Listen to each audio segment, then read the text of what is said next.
Family card কীভাবে পাওয়া যাবে বা ফ্যামিলি কার্ড কীভাবে আবেদন করবে আজকের এই ভিডিওটা মূলত সেই বিষয় নিয়ে।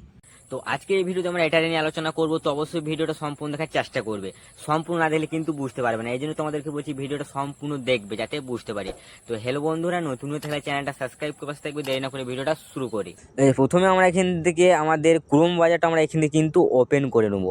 তারপর সিম্পলি সার্চ বারছে আমরা যাবো, এখানে সার্চ করব ডিসিবি বলে সার্চ করবো। পরে যে trading corporation of Bangladesh TCB এটা আসছে, এখানে গেলাম। ওকে, সো এখানে আসার পর আমরা জাস্ট এরকম একটা ইন্টারফেস দেখতে পাচ্ছি। ওকে, সো আপনাদের যদি এরকম ইন্টারফেস না দেখায় তাহলে থ্রি ডটসে ক্লিক দিবেন। ক্লিক দিয়ে এই যে দেখেন ডেস্কটপ সাইট যেটা আছে, দেখেন এখান থেকে ডেস্কটপ সাইট যেটা আছে এটা অফ থাকবে, এরকম অফ থাকবে। অফ থাকলে এরকম দেখাবে, এরকম দেখালে বা এটা পারবেন না, আপনারা এই টি লাইনসে ক্লিক করে আবার হচ্ছে ডেস্কটপ সাইটে চলে যাবেন। ওকে, তাহলে ঠিক এরকম দেখাবে। ওকে, এখন আপনারা স্ক্রল করে নিচের দিকে চলে আসবেন।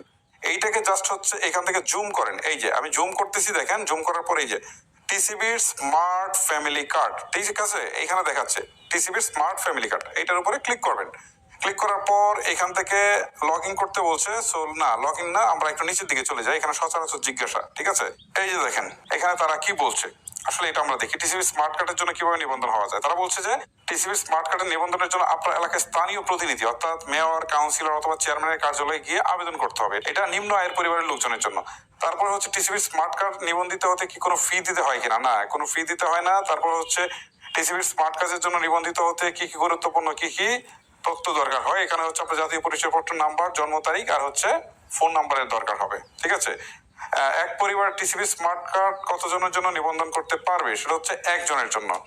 টিসিবি স্মার্ট কার্ড কখন এবং কোথা থেকে সংগ্রহ করা যাবে, টিসিবি স্মার্ট কার্ড ডেলিভারির জন্য প্রস্তুত হলে নিবন্ধন করার সময় যে ফোন নাম্বারটা দিয়েছিল সেই ফোন নাম্বারে এসএমএস দিয়ে জানিয়ে দেওয়া হবে যে কবে বিতরণ করা হবে, কত তারিখে, সবকিছু জানিয়ে দেওয়া হবে, ঠিক আছে।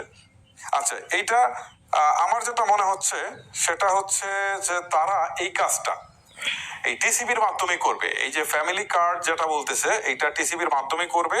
সো আপাতত এটা অনলাইনে করা যাচ্ছে না, এটা হয়তো পরে অনলাইনে অ্যাভেলেবেল করবে। বাট এখন যেটা আমি দেখতে পাচ্ছি, এখন হয়তো কিছু স্পেসিফিক উপজেলাকে দিচ্ছে, তো সেই জন্য এটাকে হচ্ছে এইভাবে রেখেছে যে আপনার স্থানীয় যে প্রতিনিধি রয়েছে, ঠিক আছে, তাদের সাহায্যে এটা আপাতত দিচ্ছে। তারা জাস্টিফিকেশন করে দিবে, পরবর্তীতে হয়তোবা এটা অনলাইনে উন্মুক্ত করতে পারে। যখন উন্মুক্ত করবে তখন আমি আপনাদেরকে অবশ্য দেখিয়ে দেবো যে আসলে কিভাবে ফ্যামিলি কার্ডের জন্য আবেদন করা যায়।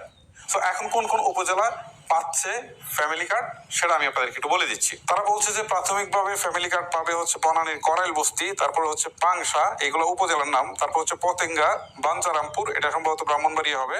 তারপর হচ্ছে লামা, তারপর হচ্ছে কালিশপুর, চরফ্যাশন, এটা ভোলাই হতে পারে। তারপর হচ্ছে দিরাই, তারপর হচ্ছে ভৈরব, এটা কিশোরগঞ্জে ভৈরব হতে পারে। তারপর হচ্ছে বগুড়া সদর, তারপর হচ্ছে লালপুর, এটা সম্ভবত নাটোরে হতে পারে। তারপর ঠাকুরগাঁ ও নবাবগঞ্জ।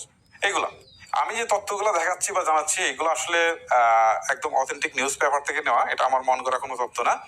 সো এইসব উপজেলায় আপাতত হচ্ছে ফ্যামিলি কার্ড দিবে, আস্তে আস্তে হয়তো সারা বাংলাদেশে দিবে। যখন দিবে অনলাইনে আবেদন করার সিস্টেম থাকবে তখন আমি আপনাদেরকে দেখিয়ে দিব। ভিডিওটা লেন্দি। তো বন্ধুরা, ভিডিওটা ভালো লেগে থাকলে প্লিজ একটা লাইক। এবার আসছি অন্য কোনো ভিডিওতে।